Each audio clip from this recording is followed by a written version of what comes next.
one that can see.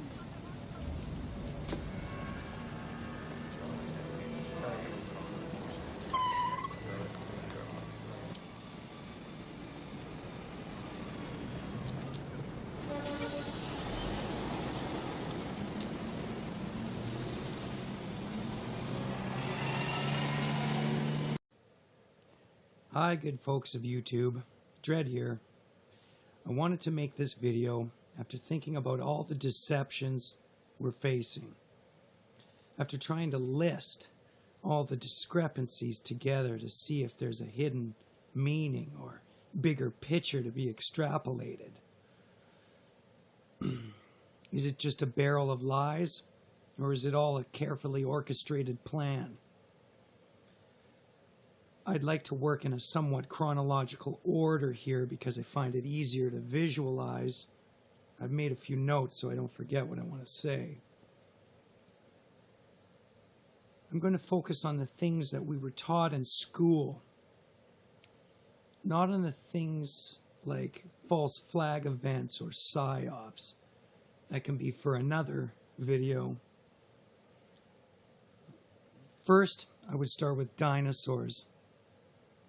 This story has been conveniently told to us shortly after Darwin's theory of evolution needed physical evidence.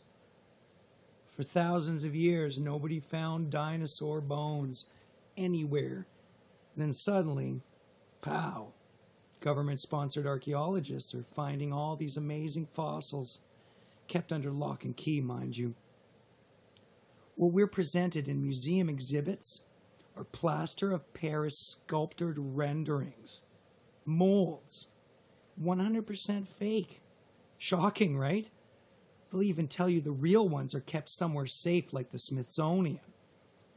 Amazing we bought into this, even at a young age. Number two, we're told we come from monkeys, but when we look at this theory, we find so many holes. When we study the pre-human fossil record, we find nothing resembling human bones. All the Neanderthals, all the Cro-Magnon, all the Homo erectus bones were primate bones. Nothing like us, other than 2 arms, 2 legs, and a head. These creatures were incredibly strong and powerful. By the time they were 14, strong as Arnold Schwarzenegger, like a gorilla, because they were gorillas. Their answer to this is with a missing link theory, stating that we just haven't found the evolutionary link yet that shows the changes in bone mass. Don't hold your breath. The truth is, there would have to be hundreds, if not thousands, of missing links required to establish the gradual change from monkey to human. Then we're faced with the fact that there has never been proof of a changing of species, like bird to cat, or dog to horse, or fish to lizard. Monkey to human just doesn't seem to fit the pattern. It's wise to remember evolution cannot be witnessed, only observed by what remains. So then we're led to believe that ancient man built massive monolithic structures with stones weighing up to 200 tons, dragged up a mountain, across a valley, perfectly aligned with other stones. Architectural feats we would have trouble with today. Yet they're dumb primitives that believed in flat earth. How did the elongated skulls of ancient people fit into evolution? Are they the missing link? I don't think so. Most people think their heads are misshapen from cradle boarding or binding them with straps. But the problem is that some elongated skulls are up to 30% bigger than regular human skulls. Huge brains with immense computing power.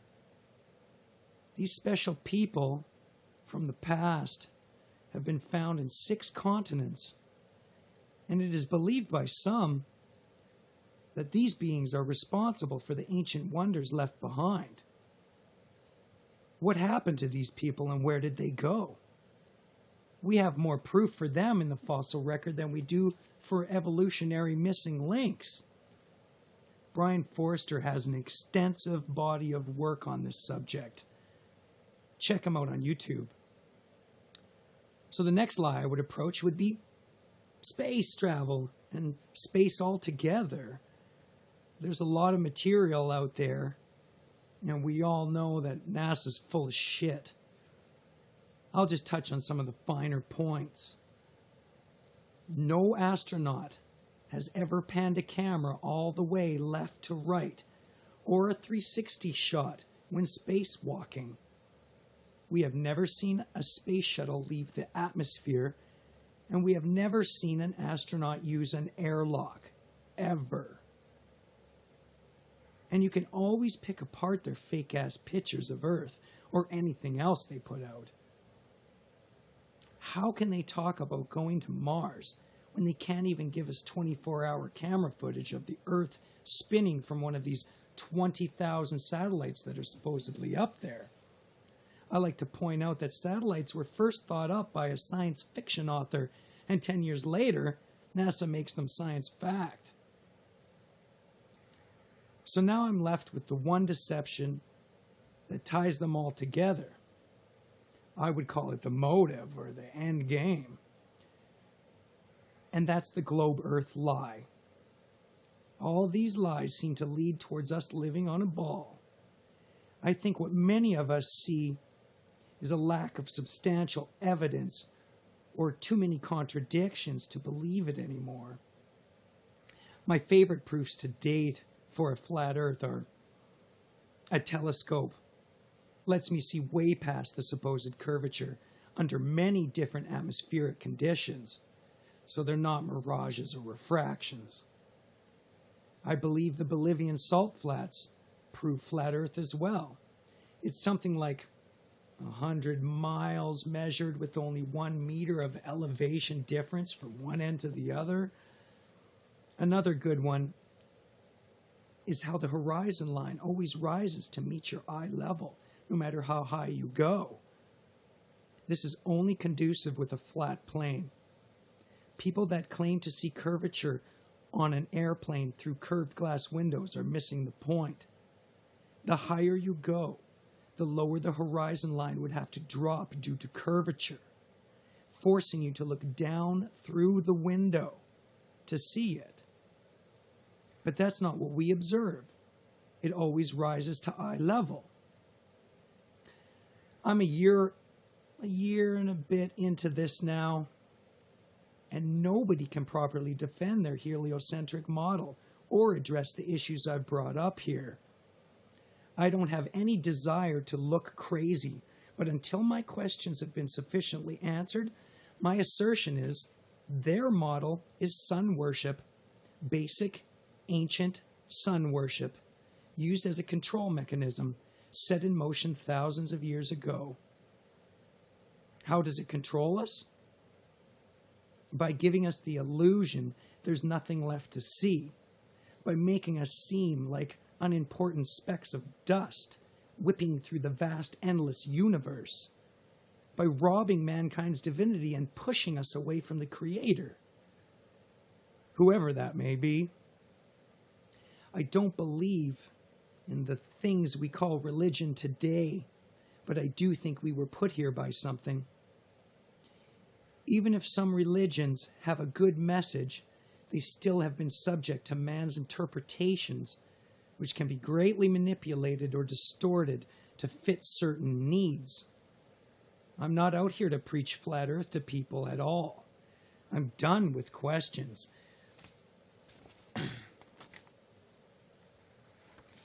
I'm done with questions from globe heads that refuse to look at the lack of evidence supporting their model and the growing evidence for ours. I know we don't have a proper map yet, but we will. Like we said before, they've had hundreds of years to spin this lie, if not thousands, and it's barely been a year for most of us. Some of us are getting to the bottom of this barrel of lies, and it's fascinating. Our true world and our place in it. I believe moving forward, we need a few things to happen. One, the rectilineator needs to be built. If you don't know what I'm talking about, look this up. I recommend building it in Virginia. It's nice and flat. Also, we need 2 ships to sail around the borders of Antarctica, with globe heads and flat earthers on each ship. If it takes a couple weeks, we know we have a problem with our model. If it takes over a month, then we know we're going in the right direction with our model. I'm not out to prove flat Earth. I'm here to point out fallacies in our daily lives, the stuff we should be taking for granted. The stuff we did take for granted, and that's why we're here now. In a massive web of lies that we have to untangle ourselves from. I don't want another debate. I want sufficient answers to these questions I've posed. We all do in this community. This isn't a cult or a psyop. People that say that are just belittling our legitimate questions. We disprove the heliocentric fairy tale a little more each time we ask a question they can't answer. Now, I'm in no position to judge others on their beliefs, and I hold no animosity towards those that disagree with me. I would even stand behind your right to speak your mind. So that's my thoughts for this vid. Goodbye. Thanks for listening, and I hope to see you again.